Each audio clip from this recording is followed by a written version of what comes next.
Hello and welcome to BoardgameNinja. Today I will be walking you through the board game of Dune Imperium and give you a short review of this at the end. Dune Imperium is a game released in 2020, designed by Paul Dennen, who is also very well known for his Clank games. Dune is based on the 1965 novel with the same name by Frank Herbert. This book portrays the struggle of a young boy called Paul Atreides, whose family is giving ownership or stewardship of the planet of Arrakis, a desert wasteland and thus often referred to as Dune.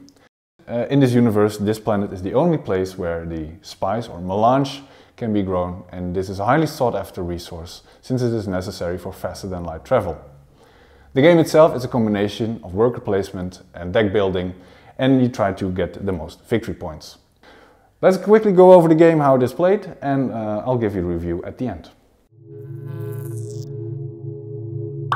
Alright, to play a game of Dune, we of course need to prepare the setup. First step in this is to place the board in the center of the table. On this board, place the Mentat figurine, this small black one, on the space designated for it.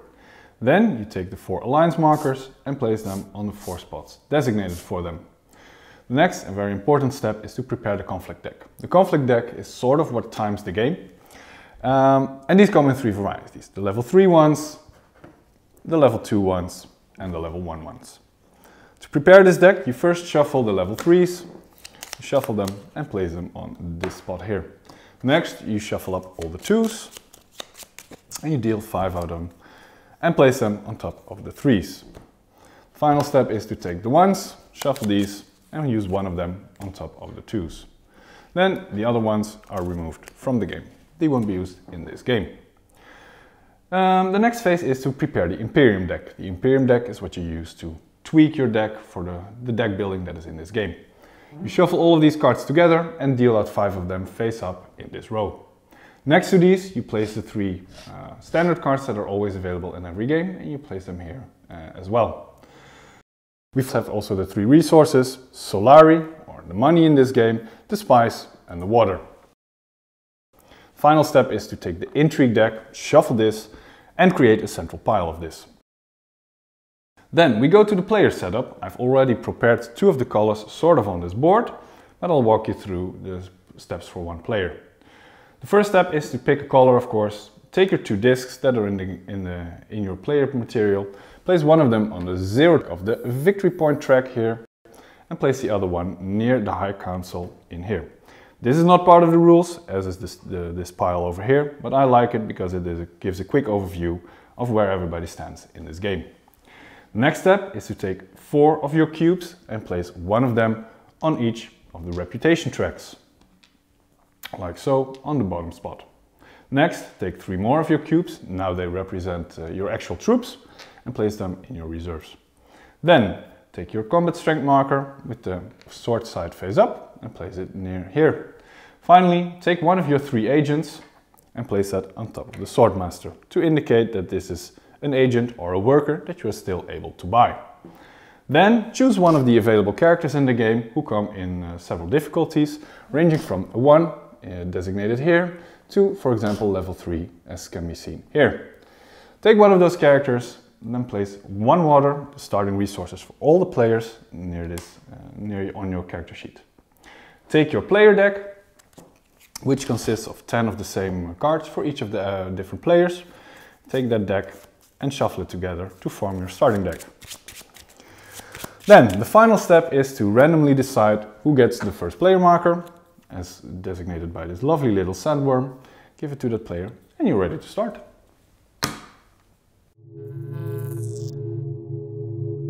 The objective of the game is to score victory points. The round in which first a player gets 10 victory points is also the last round of the game. In the game there are several ways of gaining victory points. The first one is through the intrigue cards that you can get through various spaces, and in there are several called endgame cards, which can score you additional victory points. The second way of getting them is that in phase 3 of every round we do a combat, and frequently the rewards for these combats also include victory points. The third way of getting them is through these reputation tracks for each of the 4 guilds.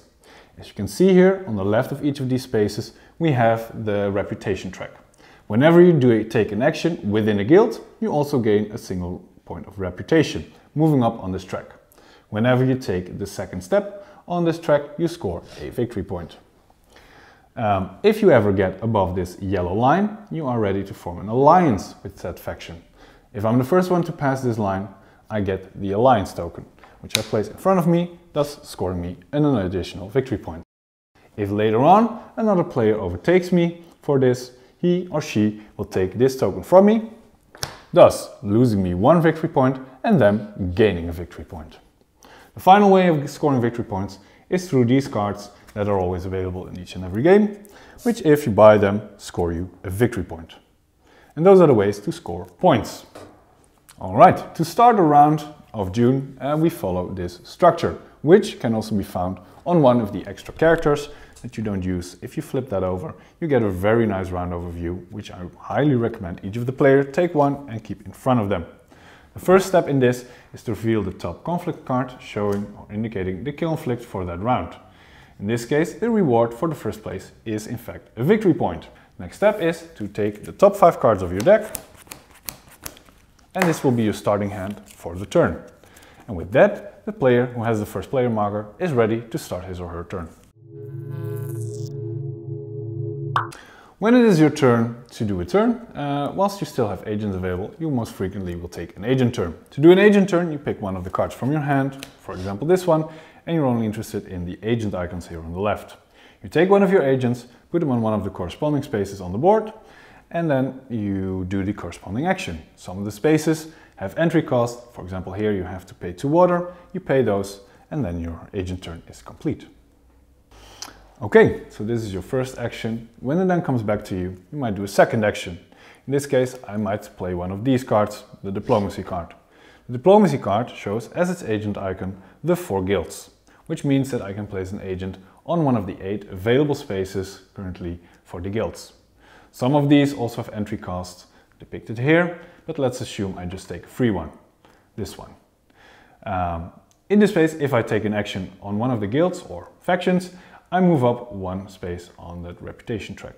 If that would move me to a space with a victory point, I of course score the victory point, and if this action takes me above the line, it also gives me, if it's still available, the alliance token, but it also shows here some resources to be gained. So what do you get for all of these spaces? Different things can happen. You can get resources, for example here shown as water, or here there is solari, money. But an important distinction to show here is that several of the spaces at the bottom right, they contain these double-crossed swords. And this is the primary way of getting troops into the combat. For spaces that would net you troops, for example shown here or here, you take that amount of troops from your reserve and you can place them in the conflict. You can also place them in your barracks and not be part of the conflict.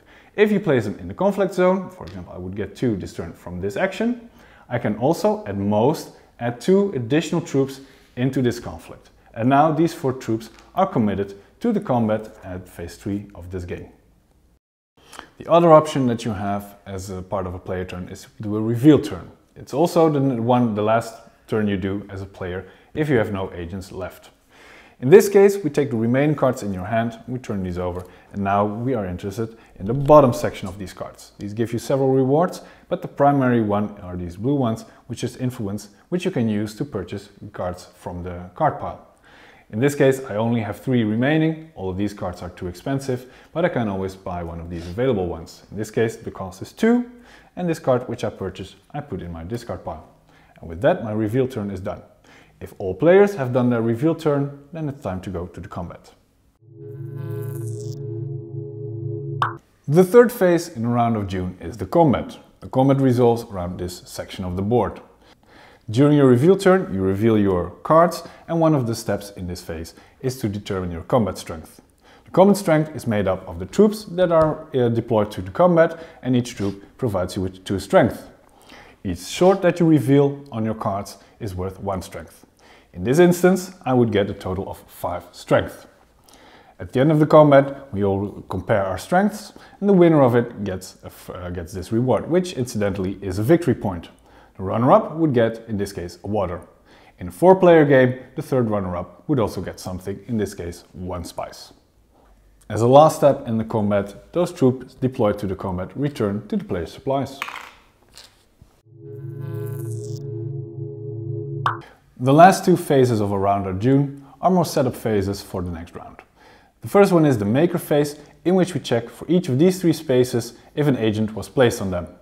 If not, they each get a spice placed on top of them, ready to be collected by the players in the next round.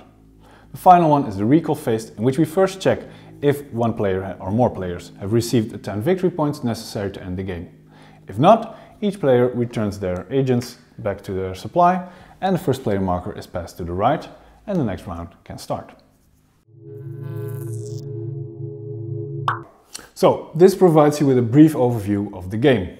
Now, I think it's good to highlight a few of the spaces on the board to give you a bit more of the flavor of what this game is all about.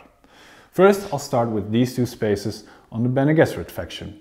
The top one allows you to trash one card, thus removing it from your deck and removing it from your deck permanently. The second one is the secrets one, which is one of the primary ways to gain these intrigue cards. These intrigue cards come in three flavors, being plot cards, used during the game, endgame cards to score additional points, and combat cards. Up here we find the Landsraad Council. The first space here is the High Council, which allows you to place a disc here, thus giving you access to 2 additional influence each turn for buying extra cards. The next space is the Mentat here, which allows you access to this Mentat figurine, which acts as an agent during your turn.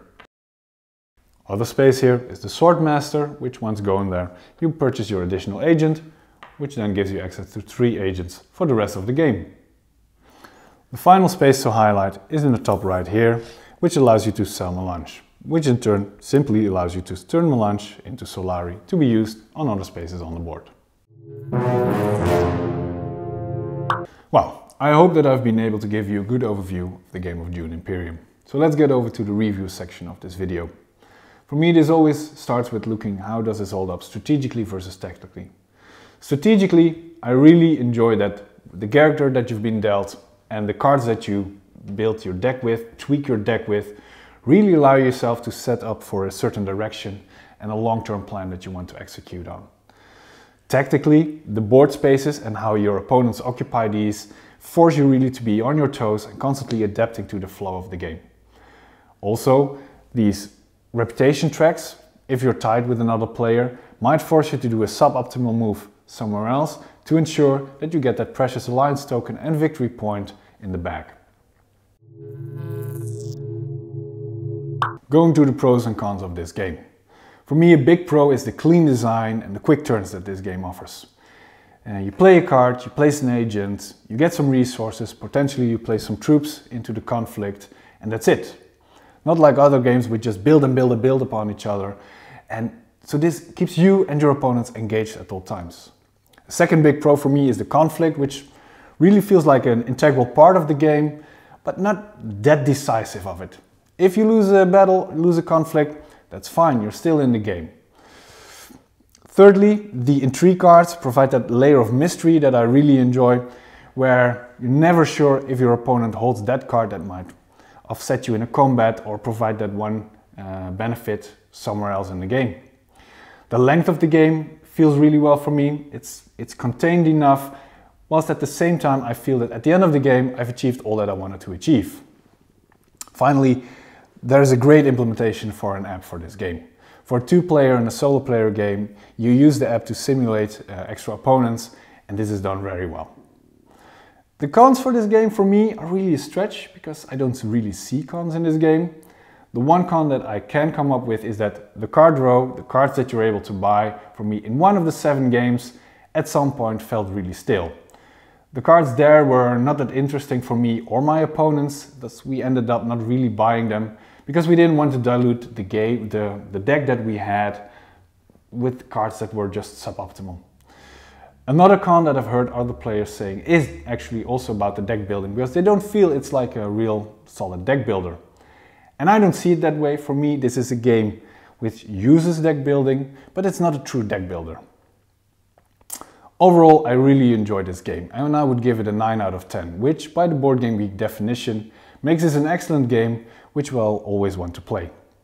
With that, we've reached the end of this video, and I wish you all a good day and hope to see you again on BoardgameNinja. Goodbye! If you enjoyed this video, please give us a like and subscribe to our channel.